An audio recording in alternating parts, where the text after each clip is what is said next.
Hi అండి. అమ్మ ప్రేమ. అందరూ ఎలా ఉన్నారు? బాగున్నారా? నేనైతే చాలా చాలా అయితే బాగున్నానండి. మీరందరూ బాగున్నారని మనస్ఫూర్తిగా అయితే నేను కోరుకుంటున్నాను. అమ్మ చూపించే ప్రేమ, అమ్మ చేసే వంటలను మనం ఎప్పటికీ మర్చిపోలేం కదండి. నేనైతే సండే రోజు కొబ్బరి పాలతో రైస్ అయితే చేశాను. అలాగనే కొబ్బరి పాలతో చికెన్ కూడా చేశానండి.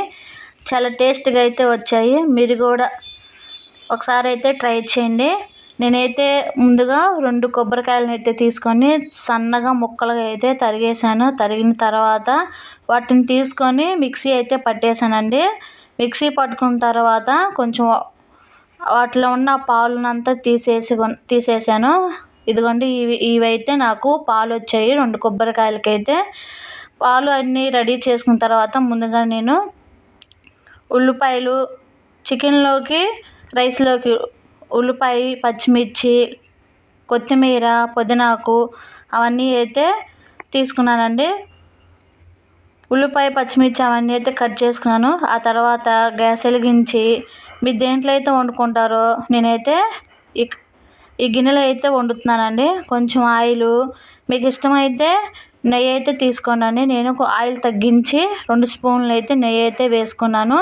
ఆ తర్వాత హోల్ గరం మసాలా, చెక్క, లవంగ, యాలుక్కాయ, బిర్యానీ ఆకు, షాజీరా అవన్నీ అయితే వేసానండి. అవి వేసిన తర్వాత 2 ఉల్లిపాయలు అయితే కట్ చేసుకొని అయితే నూనెలో అయితే వేపుకుంటున్నాను. ఆ తర్వాత పచ్చిమిర్చిని కూడా తీసుకున్నాను. అవి కూడా దోరగా అయితే వేయించుకోవాలండి. ఈ దోరగా వేగిన తర్వాత కట్ చేసి పెట్టుకున్న పుదీనా, కొత్తిమీర అవన్నీ కూడా తీసుకున్నాను. నేనైతే మసాలా అయితే ఏమీ వేయలేదండి. కానండి చికెన్లోకి కొబ్బరి పాలు రైస్ చాలా టేస్ట్గా అయితే వచ్చింది. ఇవి కూడా పుదీనాకు, కొత్తిమీర వేసాను కదా, అవి కూడా 2 నిమిషాలు వేగిన తర్వాత నేనైతే రైస్ ముందుగానైతే నానపెట్టుకున్నానండి. ఎప్పుడైనా మనం పులావ్ కానీ ఇటువంటి రైసులు చేసేటప్పుడు నానపెట్టుకుని ఉంటేనే రైస్ అనేది చాలా పొడి పొడిగా వస్తుంది. చాలా టేస్ట్గా కూడా ఉంటుంది.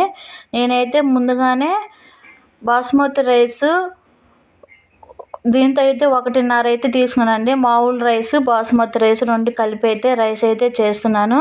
రైస్ వేసిన తర్వాత ఒక 2 నిమిషాలు అలా నూనెలో అయితే వేపుకున్న తర్వాత ముందుగా మనం మిక్సీ పట్టుకున్న కొబ్బరి పాలను అయితే తీసుకొని 1.5 రైస్ అయితే తీసుకున్నాం కదండి.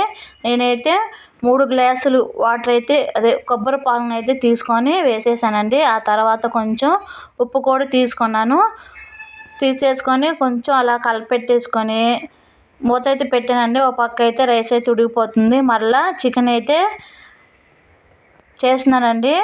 గ్యాస్ వెలిగించి గిన్నె పెట్టుకొని కట్ చేసి పెట్టుకున్న ఉల్లిపాయ, పచ్చిమిర్చి, టమోటా అవన్నీ వేగిన తర్వాత అల్లం వెల్లుల్లి పేస్ట్ కూడా పచ్చివాసన పోయిన తర్వాత మీకు తగినంత కారము, చిటికెడు పసుపు, రుచికి సరిపడా ఉప్పు కొంచెం వేసానండి. ఉల్లిపాయలు వేగటానికి అయితే ధనియాల పొడి అన్నీ వేసి పచ్చివాసన పోయిన తర్వాత శుభ్రం చేసి పెట్టుకున్న చికెన్ కూడా తీసుకొని ఆ తర్వాత లావు ఉప్పు ఉంటుంది కదండి, నేను కొంచెం తీసుకున్నాను. సరిపోకపోతే మళ్ళీ అయితే వేసుకోవచ్చని ఇంకా ఉప్పు అదంతా వేసిన తర్వాత ఈ విధంగా అయితే తిప్పుకోవాలండి.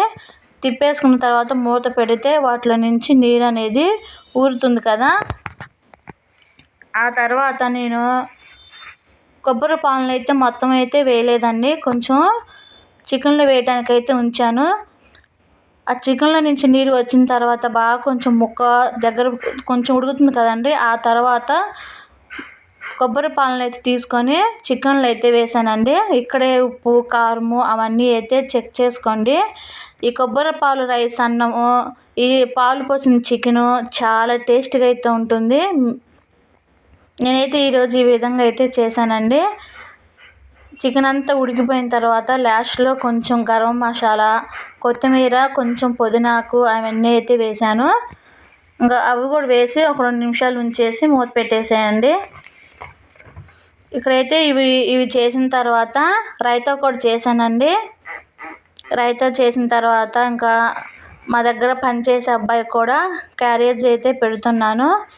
త్వరగా అయితే చేస్తున్నానండి. ఆదివారం కూడా క్యారేజ్ అనుకుంటున్నారా? పని చేసే వాళ్ళకైతే నేను పెడతానండి. మేము ఏదైతే చేసుకుంటామో అదే పెడతాము. ఇదిగోండి చికెన్ కూడా రెడీ అయిపోయింది, రైస్ కూడా రెడీ అయిపోయింది. మీ అందమైన హస్తాలతో ఒక లైక్ చేయండి అబ్బా, మీ చిరునవ్వుతో సబ్స్క్రైబ్ చేయండి అబ్బా. ఇదిగోండి రైస్ అయితే ఈ విధంగా వచ్చిందండి. చికెన్ కూడా రెడీ అయిపోయింది. అసలు నేను ఫస్ట్ టైం ఉందండి ఈ చికెన్లో కొబ్బరి పాలు రైస్ పోసి చికెన్ వండటం. రైస్ కొంచెం చల్లారిన తర్వాత బాక్సులకి అయితే పెట్టేస్తున్నాను. పనిచేసే అబ్బాయికి పెట్టాలన్నాను కదా.